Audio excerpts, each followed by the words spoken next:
اگلا باب ہے باب الحلم والانات والرفق، حلم تحمل اور نرمی کا بیان۔ قال اللہ تعالی والکاظمین الغیظ والعافین عن الناس واللہ یحب المحسنین، وقال تعالی خذ العفو وأمر بالعرف واعرض عن الجاہلین۔ اللہ تعالیٰ نے ارشاد فرمایا، اور ضبط کرنے والے ہیں غصہ کو اور درگزر کرنے والے ہیں لوگوں سے، اور اللہ تعالیٰ محبت کرتا ہے احسان کرنے والوں سے۔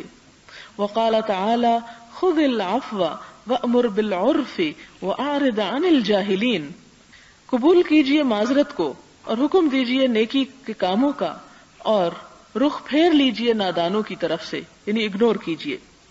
وقال تعالی ولا تستوی الحسنۃ ولا السیئۃ ادفع بالتی ہی احسن فاذا الذی بینک وبینہ عداوۃ کأنہ ولی حمیم وما یلقاها الا الذین صبروا وما یلقاها الا ذو حظ عظیم۔ اللہ تعالیٰ نے ارشاد فرمایا، نہیں برابر ہوتی نیکی اور برائی، برائی کا تدارک اس نیکی سے کرو جو بہتر ہے، پس ناگہاں وہ شخص کہ تیرے درمیان اور اس کے درمیان عداوت ہے یوں بن جائے گا گویا تمہارا جانی دوست، اور نہیں توفیق دی جاتی ان خصائل حمیدہ کی بجز ان کے جو صبر کرتے ہیں، اور نہیں توفیق دی جاتی ان کی مگر بڑے خوش نصیب لوگوں کو۔ یہ سورۃ حامیم سجدہ کی ایک نہایت خوبصورت آیت ہے۔ فرمایا کہ نیکی کے ذریعے برائی کو دور کرو، کہ روشنی پھیلاتے جاؤ، اندھیرے خود بخود ختم ہوتے جائیں گے، نیکیوں کو عام کرتے چلے جاؤ تو برائیاں خود بخود مٹتی چلی جائیں گی۔ اور ادفع باللتی ہی احسن، کہ اگر کسی چیز کو دور کرنا ہو تو اس طریقے پر دور کرو کہ جو سب سے اچھا ہو۔ اور بعض اوقات یہ ہوتا ہے کہ ایک شخص جس کے اور تمہارے درمیان عداوت ہو، دشمنی پڑ چکی ہو، تمہارے اچھے اخلاق کی وجہ سے وہ ایسا ہو جائے گا گویا تمہارا دلی دوست ہو، پچھلی ساری دشمنی کو وہ بھلا دے گا۔ انسان کا دل بھی بڑی عجیب چیز ہے اور لمحوں میں بدل جاتا ہے، اور بدلتے ہوئے کچھ دیر نہیں لگتی، اور بعض اوقات انسان خود بھی یقین نہیں کرتا کہ یہ کیسے ہو گیا۔ آپ دیکھیں کہ زندگی میں ایسے بہت سے واقعات اور ایسی بہت سی مثالیں آپ کے مشاہدے میں آئی ہوگی کہ جس میں بہت سے ایسے لوگ، اور خاص طور پر حضور صلی اللہ علیہ وسلم کی تو ساری سیرت اس سے بھری پڑی ہے کہ آپ کے جان کے دشمن آپ کے حسن اخلاق سے متاثر ہو کر آپ کے دلی دوست بن جاتے تھے۔ لیکن آج ہم امت مسلمہ ہونے کی حیثیت سے اگر اپنے اخلاق اور اپنے اعمال کا جائزہ لیں تو دیکھیں کہ کتنے لوگ اس وجہ سے دین کی طرف آئے ہیں، یعنی مسلمانوں کے اخلاق کی وجہ سے۔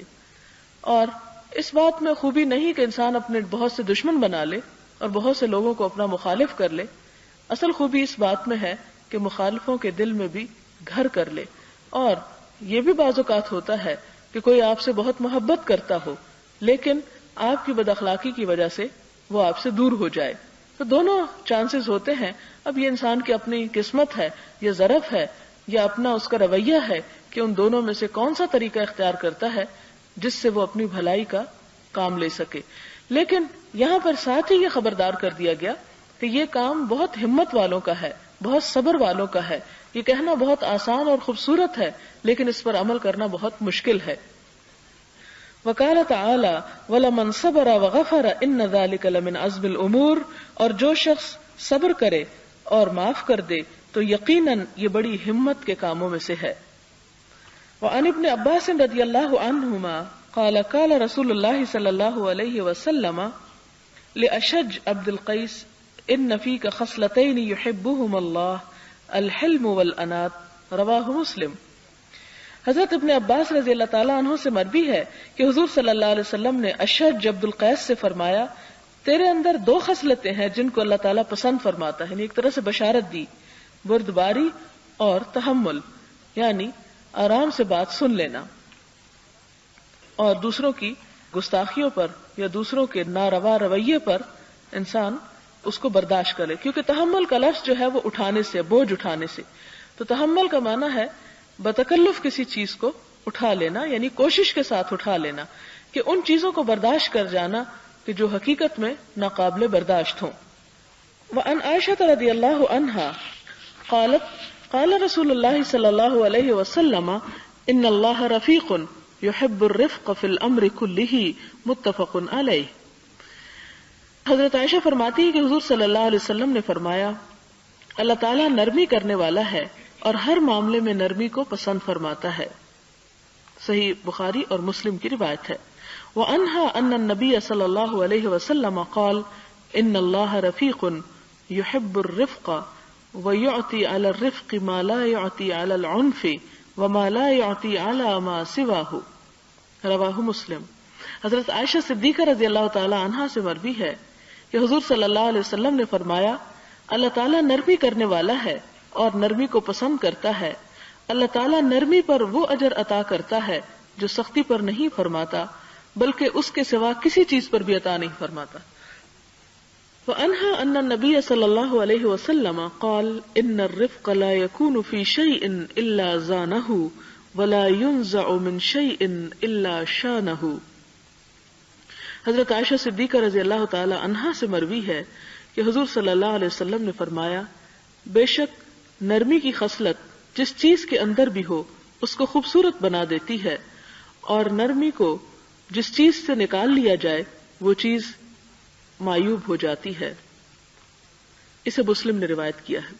وعن ابی ہریرہ رضی اللہ عنہ قال بال اعرابی فی المسجد فقام الناس الیہ لیقعوا فیہ فقال النبی صلی اللہ علیہ وسلم دعوه وأريقوا على بوله سجلا من الماء أو ذنوبا من ماء فإنما بعثتم ميسرين ولم تبعثوا معسرين. رواہ البخاری. حضرت ابو ہریرہ رضی اللہ تعالی عنہ سے مروی ہے فرمایا ایک اعرابی نے مسجد میں پیشاب کر دیا.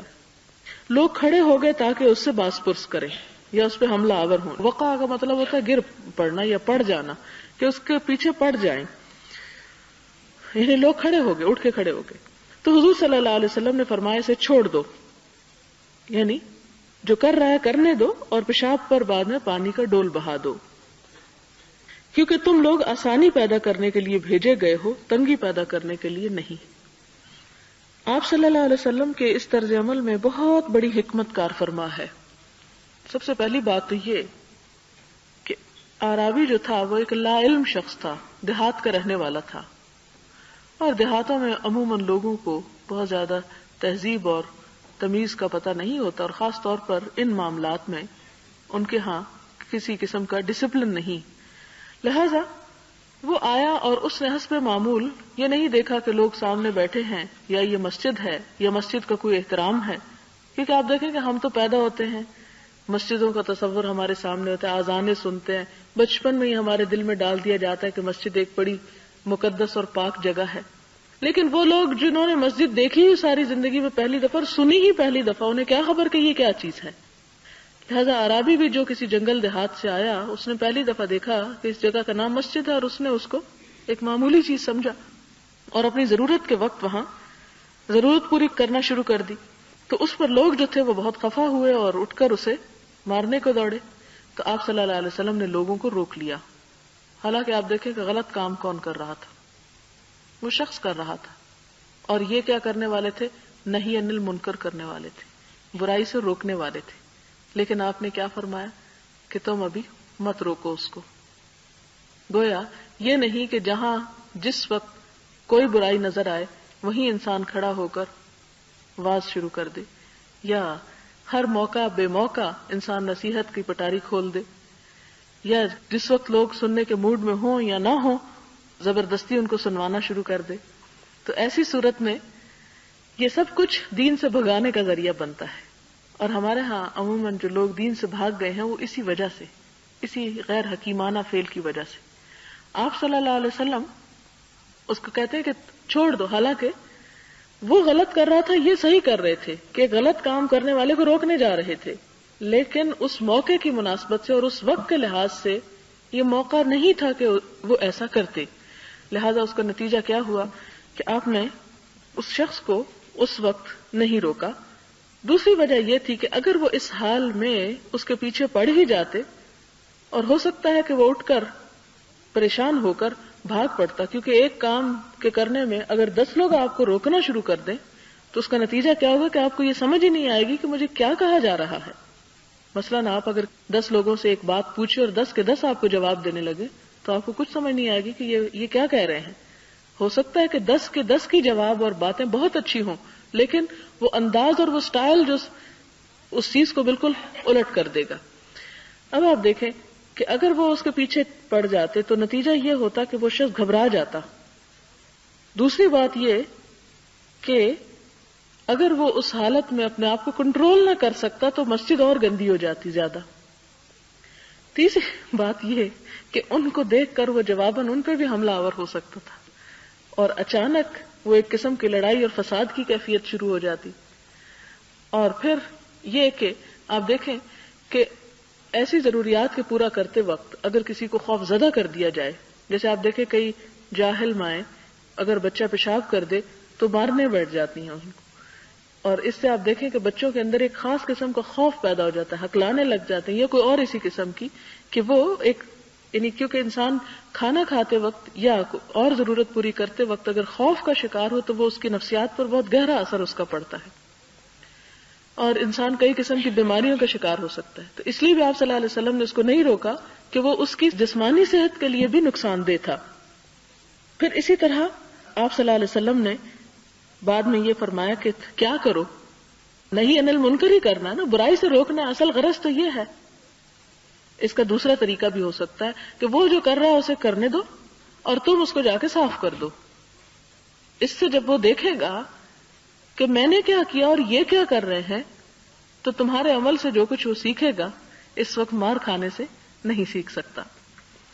پھر اسی طرح آپ صلی اللہ علیہ وسلم نے مزید فرمایا کہ تم لوگ آسانی پیدا کرنے کے لیے بھیجے گئے ہو، مشکل پیدا کرنے کے لیے نہیں.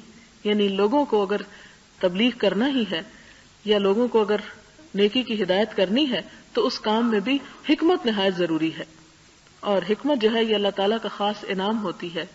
وَمَن يُؤْتَ الْحِكْمَةَ فَقَدْ أُوتِيَ خَيْرًا كَثِيرًا، جس کو حکمت دی گئی اسے خیر کثیر دے دی گئی. پھر اس کے بعد اگلی حدیث ہے وعن انس رضی اللہ عنہ عن النبی صلی اللہ علیہ وسلم قال یسروا ولا تعسروا وبشروا ولا تنفروا، متفق علیہ. حضرت انس سے روایت ہے کہ حضور صلی اللہ علیہ وسلم نے فرمایا آسانی پیدا کرو اور تنگی پیدا نہ کرو، اور لوگوں کو خوش رکھو اور انہیں متنفر نہ کرو. یعنی عذاب کی باتیں بھی سنانا چاہیے لیکن آسانی کی باتیں زیادہ ہونی چاہیے. مگر ہمارے ہاں آج کل تبلیغ میں ایک ٹرینڈ بن چکا ہے کہ لوگوں کو زیادہ سے زیادہ خوف زدہ کرو، اللہ تعالیٰ کے عذاب کی باتیں زیادہ کرو تاکہ لوگ سیدھے رستے پر آ جائیں. لیکن بات یہ ہے کہ اللہ تعالیٰ انسان کی نفسیات کو سب سے زیادہ سمجھتا ہے، اور اللہ کے رسول صلی اللہ علیہ وسلم دنیا کے سب سے بڑے نفسیات دان ہیں. نفسیات کا مطلب یہ کہ انسان کے نفس اور انسان کے اندرونی کیفیات کے بدلنے اور تغیرات کا نام. تو آپ نے جو طریقے ہمیں بتائے وہ کسی بھی اور طریقے سے جو ہماری عقل بتا رہی ہے زیادہ بہترین ہے، لہذا آپ نے فرمایا کہ آسانی پیدا کرو. وعن جرير بن عبد الله رضي الله عنه قال سمعت رسول الله صلى الله عليه وسلم يقول من يحرم الرفق يحرم الخير كله، رواه مسلم. جو شخص نرمی سے محروم ہے وہ ہر بھلائی سے محروم ہے.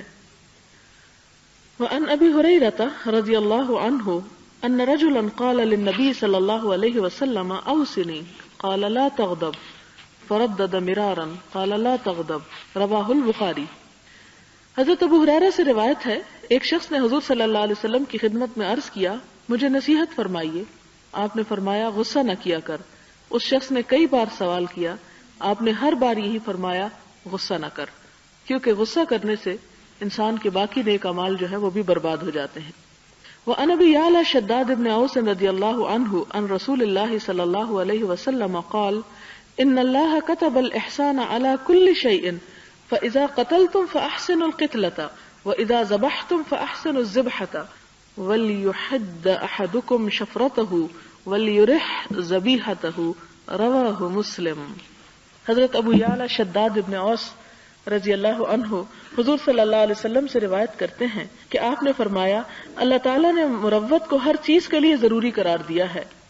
جب تم قتل کرو یعنی قتل حق تو اچھے طریقے سے قتل کرو، اور جب ذبح کرو تو اچھے طریقے سے ذبح کرو. چاہیے کہ ذبح کرنے والا اپنی چھری کی دھار تیز کرے اور ذبح ہونے والے جانور کو آرام کرائے. یعنی تیزی سے کٹ جائے گا اور اس کی شاہ رگ کٹ گئی تو اس کا احساس ختم ہو جائے گا اور تکلیف بہت کم ہوگی. اس لیے کہ آپ دیکھیں کہ تکلیف اصل میں سکن پر ہی ہوتی ہے.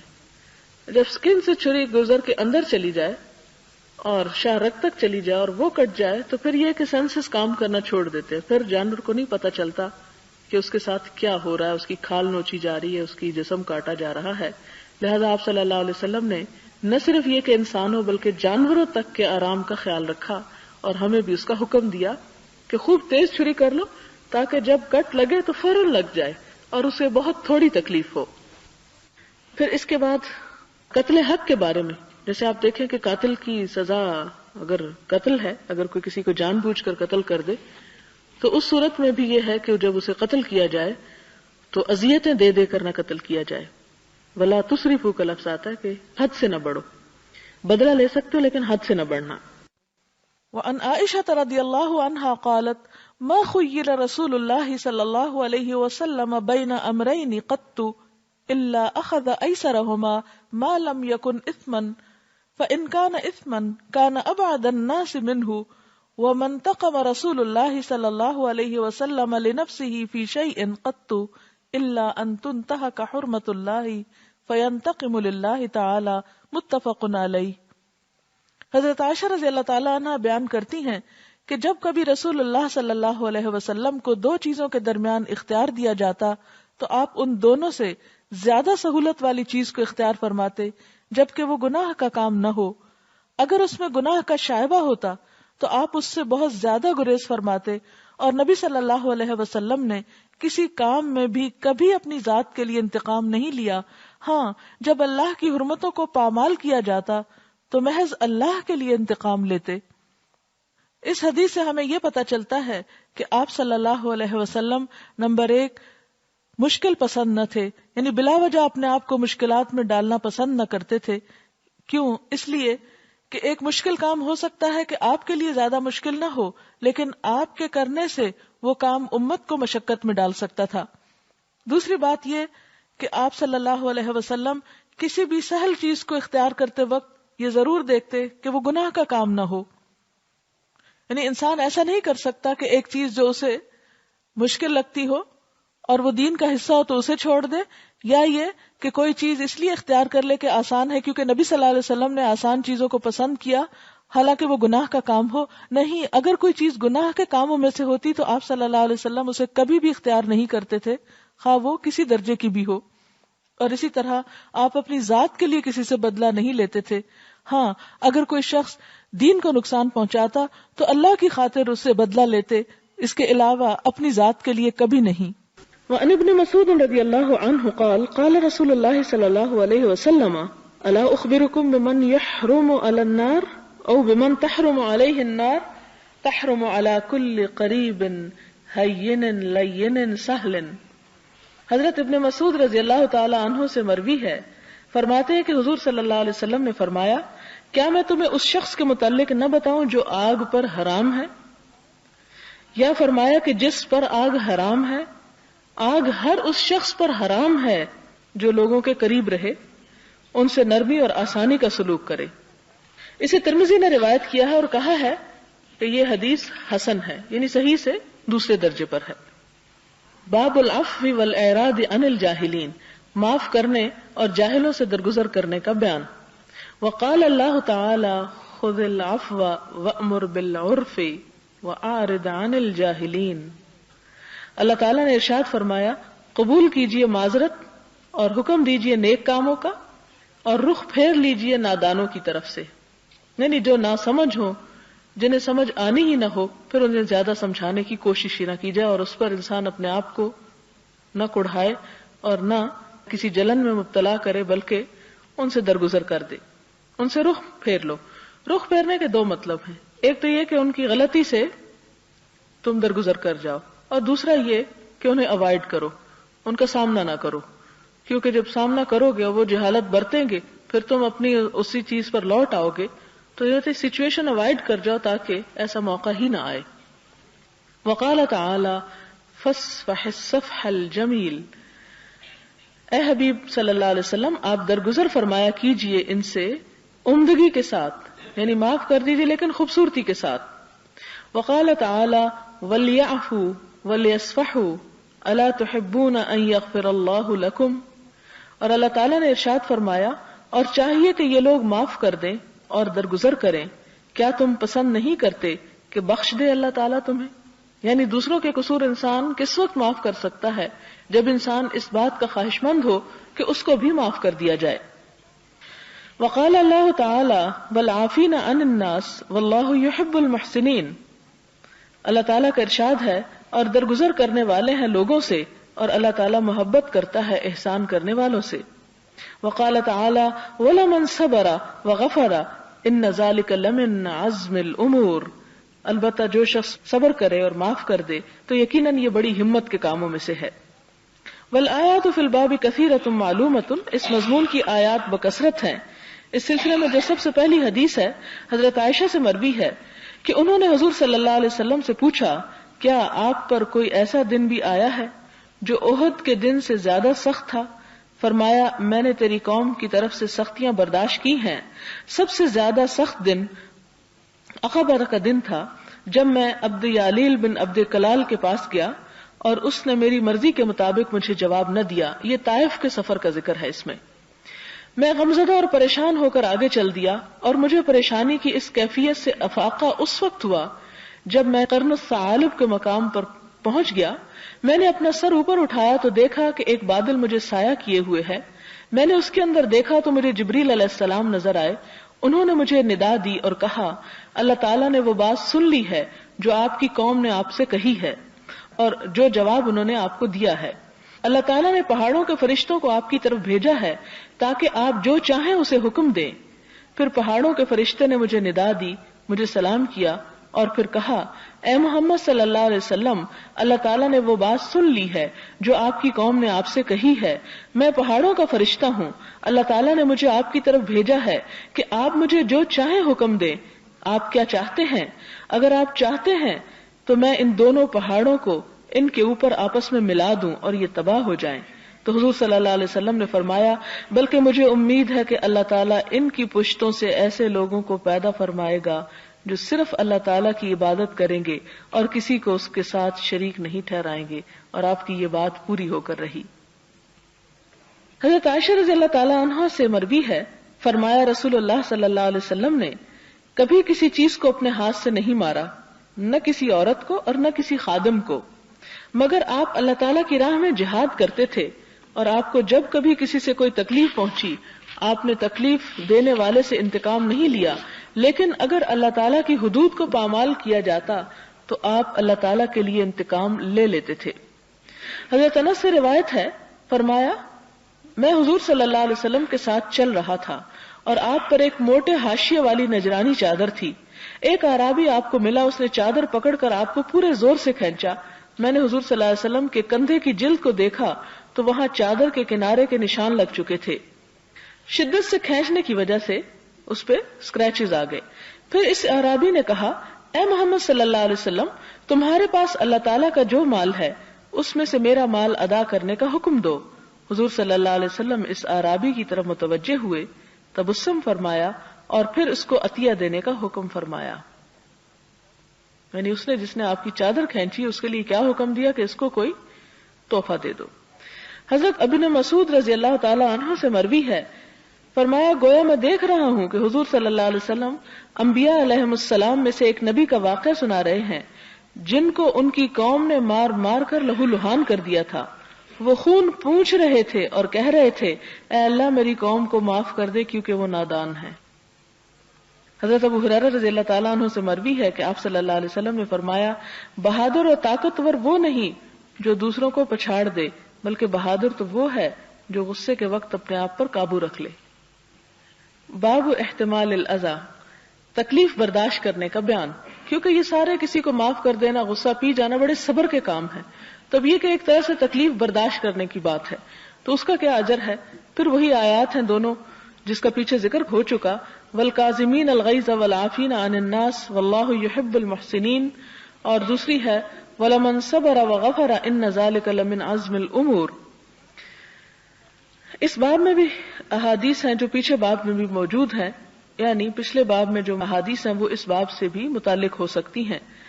وعن ابی ہریرہ رضی اللہ عنہ ان رجلا قال یا رسول اللہ ان لی قرابۃ اصلهم ویقطعونی واحسن الیہم ویسیئون الی واحلم عنہم ویجہلون علی فقال لئن كنت كما قلت فكأنما تصفهم الملة ولا يزال معك من الله تعالى ظهير عليهم ما دمت على ذلك. حضرت ابو ہریرہ رضی اللہ تعالی عنہ سے مروی ہے کہ ایک آدمی نے حضور صلی اللہ علیہ وسلم کی خدمت میں عرض کیا یا رسول اللہ صلی اللہ علیہ وسلم میرے رشتہ دار ہیں، میں ان سے صلہ رحمی کرتا ہوں اور وہ مجھ سے قطع تعلق کرتے ہیں، میں ان کے ساتھ اچھا سلوک کرتا ہوں تو وہ میرے ساتھ برا سلوک کرتے ہیں، میں ان کے ساتھ بردباری سے پیش آتا ہوں تو وہ میرے ساتھ جاہلانہ رویہ اختیار کرتے ہیں.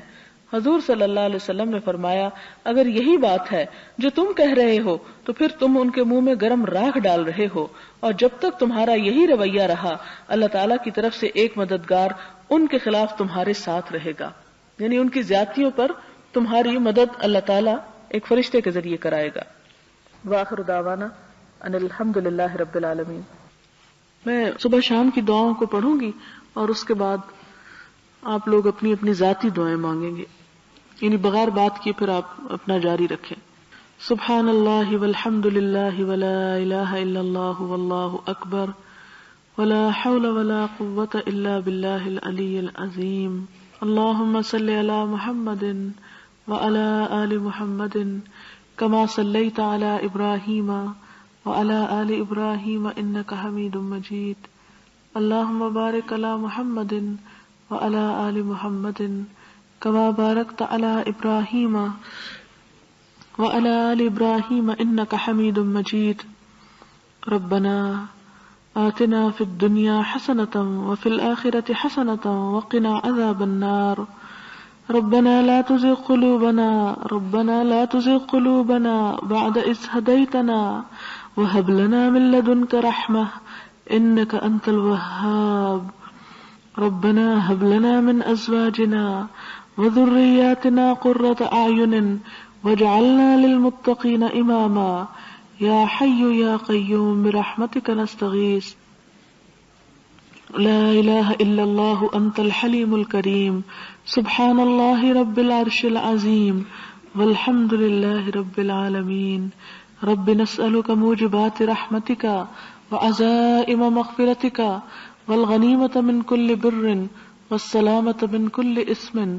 لا تدع لنا ذنبا إلا غفرته ولا هما إلا فرجته ولا حاجة هي لك رضا إلا قضيتها يا أرحم الراحمين. أمسينا وأمسى الملك لله والحمد لله ولا إله إلا الله وحده لا شريك له له الملك وله الحمد وهو على كل شيء قدير. رب أسألك خير ما في هذه الليلة وخير ما بعدها وأعوذ بك من شر ما في هذه الليلة وشر ما بعدها. رب أعوذ بك من الكسل وسوء الكبر وعذاب في النار وعذاب في القبر. قل هو الله أحد الله الصمد لم يلد ولم يولد ولم يكن له كفوا أحد.